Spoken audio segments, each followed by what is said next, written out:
Have you ever walked into a room and forgotten why you went there? Or struggled to recall a name you know is right on the tip of your tongue? Pauses, chuckles. Trust me, you're not alone. As we get a little wiser, let's say past 60, our brains, wonderful as they are, sometimes need a little extra love to stay sharp. But what if I told you there's a simple, even fun way to slash your risk of dementia by half? And no, it's not a miracle pill or a complicated routine. It's a game you can play right at your kitchen table with a cup of tea and a smile. Today, we're talking about something close to my heart, keeping our minds vibrant and strong for years to come. Now, I know the word dementia can feel scary. It's like a shadow that hangs over so many of us as we age. But here's the good news. Science has shown us there are real, tangible ways to fight back. And one of the most powerful tools? It's not just what you do, it's how you enjoy doing it. That's where this game comes in. Let's start with the star of the show, crossword puzzles. Now, I can already hear some of you thinking, crosswords? Really? Isn't that just for rainy days?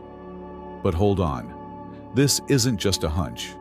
A groundbreaking study in the New England Journal of Medicine followed seniors over a decade and found that those who did crossword puzzles 4 days a week reduced their risk of dementia by 47%. Nearly half. Why? Because every time you fill in a clue, you're giving your brain a full workout. You're lighting up areas that handle memory, language, and problem solving, all at once. Take my neighbor, Margie. She's 78, tends her roses like a pro, and does the New York Times crossword every morning with her oatmeal. And let me tell you, that woman remembers everything. Birthdays, grandkids' soccer schedules, even the name of that actor from the old westerns we used to watch. Now, Margie's not a genius. She's just playing the game, literally. And that's the beauty of it. You don't need to be a whiz. You just need to show up and give your brain a little challenge.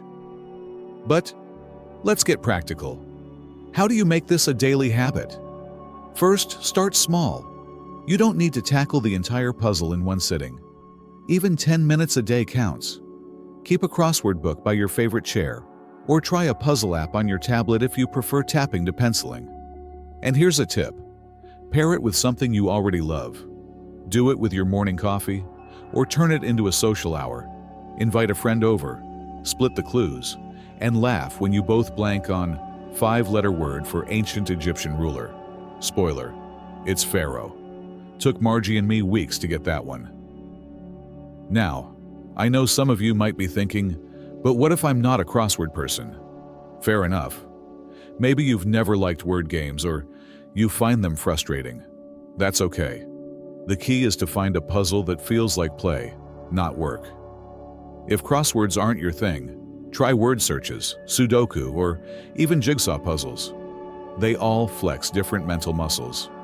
But here's why I'm nudging you toward crosswords. They force you to recall information, not just recognize it. It's the difference between fishing a memory out of the deep waters of your mind versus skimming the surface. And that fishing is what builds resilience in your brain over time.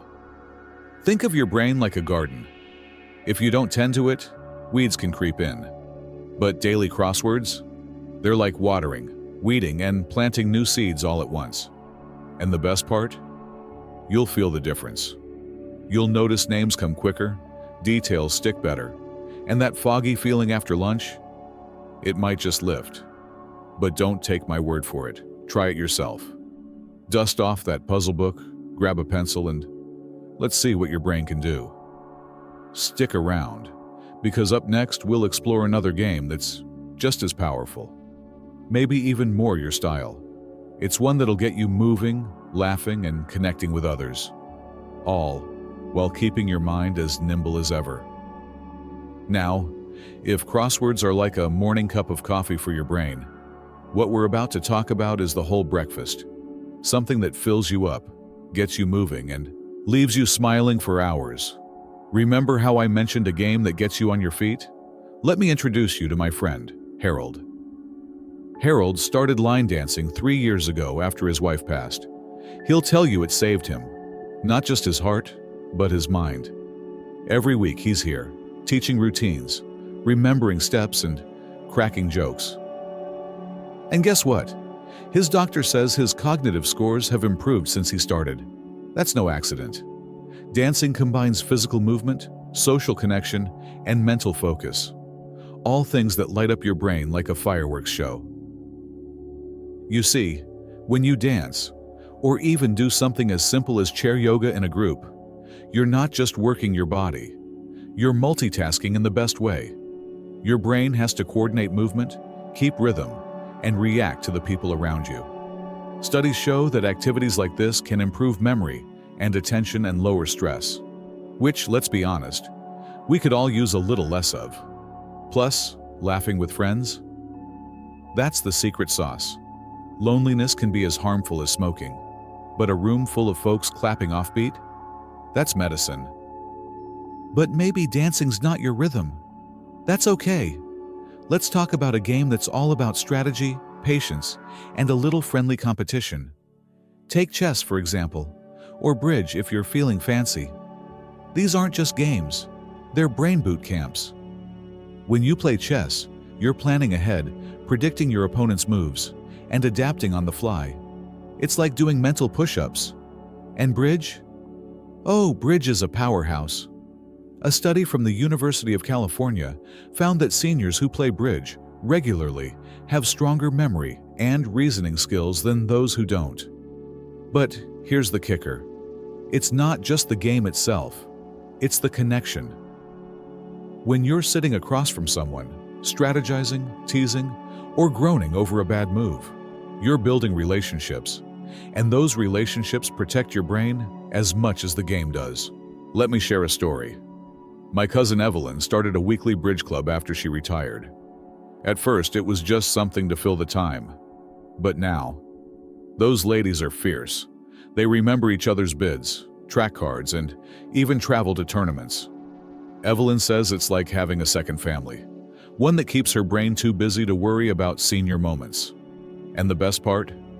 You don't have to be a grandmaster to start. Grab a friend, a deck of cards, and a beginner's guide. Mess up the rules, laugh it off. The goal isn't perfection, it's participation. Now, maybe you're thinking, I've never danced or played chess in my life. Can I really start now? Let me answer that with a question. Why not now? Your brain doesn't care how old you are. It cares how often you use it. So find a local class, join an online group, or invite the grandkids over for a game. They'll love teaching you, even if they beat you every time. The point is to stay curious, stay connected, and keep challenging yourself in ways that feel like fun, not work. Coming up, we'll explore a game that's all about creativity and memory, one that might just take you back to your childhood while keeping your mind brilliantly sharp. Trust me, you'll want to stay tuned for this one. You know, there's a reason we hold on to these old photos, or maybe that shoebox of birthday cards in the attic. Memories are like treasures, aren't they? But what if I told you that creating new memories and dusting off the old ones could be one of the most powerful ways to protect your brain? Today, we're diving into a game that's as simple as it is profound, and chances are you've already played it. Let's talk about concentration, that classic matching game where you flip cards to find pairs.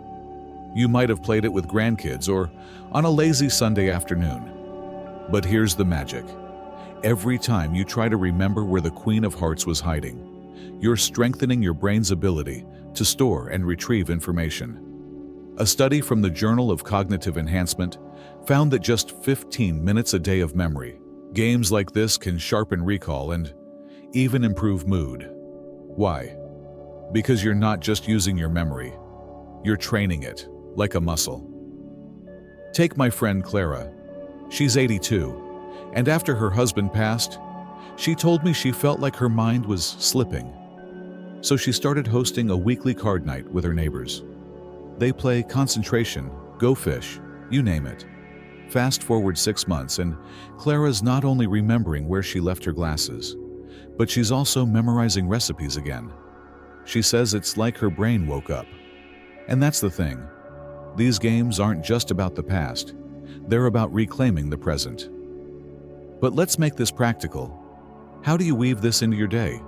Keep a deck of cards in your purse or on the coffee table. Play around while waiting for the kettle to boil. Or turn it into a social hour. Invite a friend over and mix it up. Try timing yourselves, or add a twist. Name a story or a person from your life that each matched pair reminds you of. Before you know it, you're not just exercising your memory, you're weaving it into something richer. Now, what if I told you that making up stories could be just as powerful as remembering real ones? Think back to childhood, when you'd invent imaginary worlds or spin tall tales. That's not just play. It's creativity firing on all cylinders. And guess what? Your brain loves that, no matter your age. Here's a game I adore: Story Chain.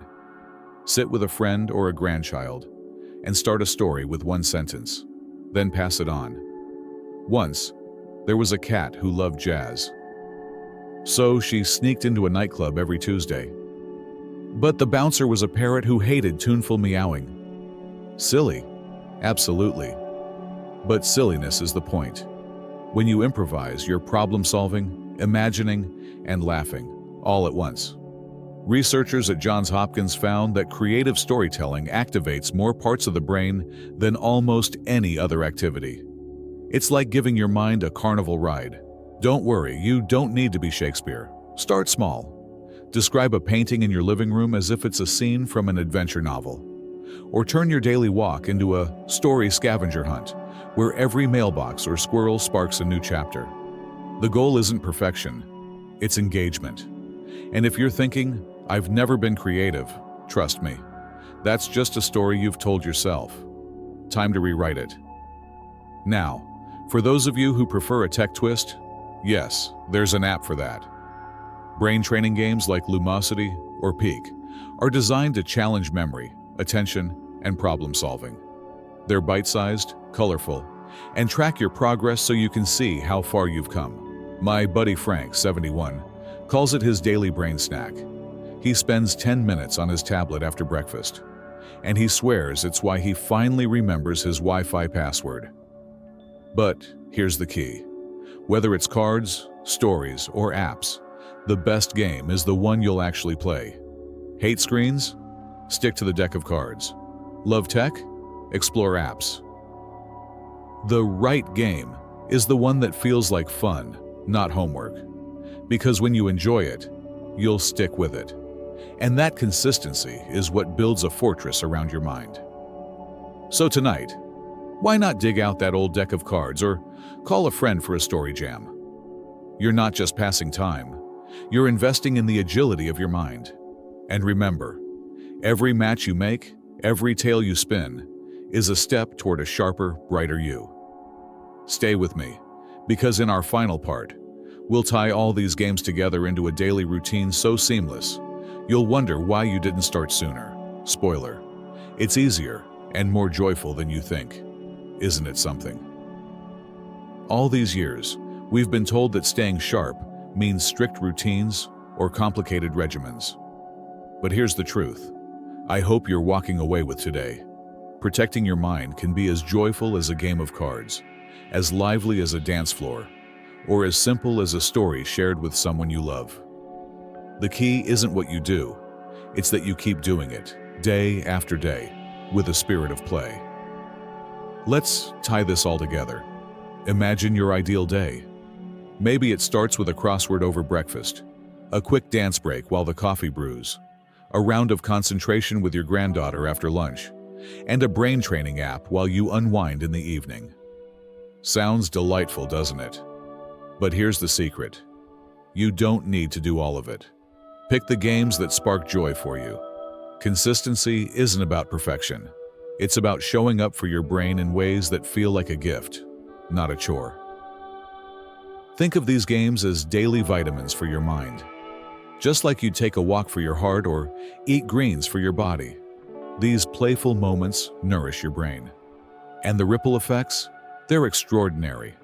Better memory, sharper focus, deeper connections, and maybe even a few extra laughs along the way. Now, let's talk about making this stick. Start small. Choose one game to try this week. Write it down here. Monday, 10-minute crossword. Tuesday, call Martha for a round of bridge. Wednesday, dance to my favorite old song. Tick each day off like a victory. And if you miss a day, no guilt. Tomorrow's a fresh start. The goal isn't a streak, it's a lifestyle. This is mine. Some days it's scribbled with played chess with Sam. Other days just watched a sunset and made up a silly story. Both count. Both matter. Because every time you choose to engage, to laugh, to move, to think, you're telling your brain, you're worth the effort. And guess what? It'll repay you tenfold.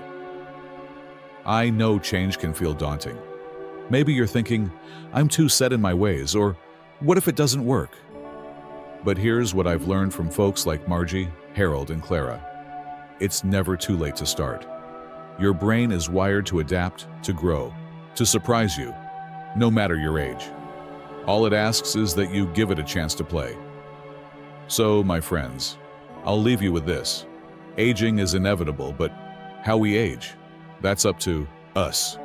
You hold the power to shape these years into some of the richest, most vibrant of your life. And it can start with something as simple as a deck of cards, a dance step, or a story waiting to be told.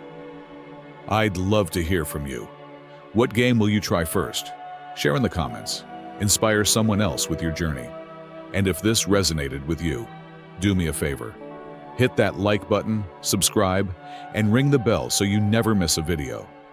We're all in this together, figuring out how to live our best lives, one playful step at a time. Thank you for spending this time with me. Now go on, play, laugh, and let that brilliant mind of yours shine. After all, the best is yet to come.